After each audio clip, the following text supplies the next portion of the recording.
Nearly 40 years later, Jackie Speier still remembers why she decided to go to Jonestown with her boss, Congressman Leo Ryan. Back in 1978, there were not many women in high-ranking positions in Congress.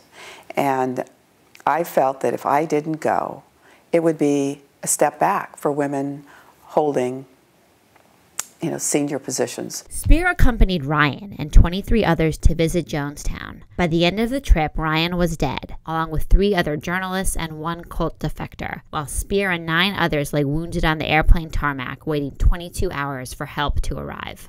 I think he really felt that there was nothing to be worried about. I mean, gosh, he was a congressman, as if he had some kind of protective shield. But I really had a premonition about it.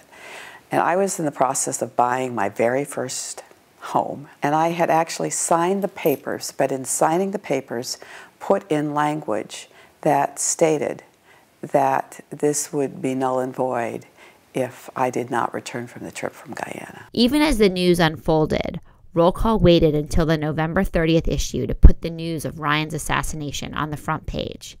Congress had adjourned in October. There was no lame duck session, and Roll Call published once a week. Upon returning to San Francisco, Speier decided at the last minute to enter the special election to replace Ryan. And I thought to myself, I don't want to spend the rest of my life as a victim of Guyana.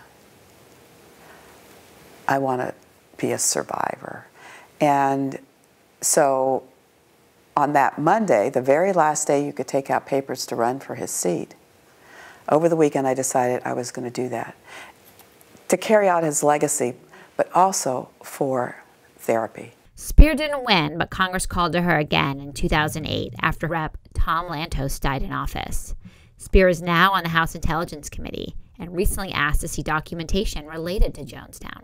The State Department was really flat-footed, and in many respects I thought that they were more interested in making sure the Prime Minister, who was Marxist, Burnham, was kept happy. There were some that had suggested that the CIA was somehow involved and they didn't want that to be exposed. And now that I'm on the Intelligence Committee, I actually recently asked to see the documentation. And it does not appear that that was the case. But, I don't know. But it does seem like it was mishandled on a number of levels.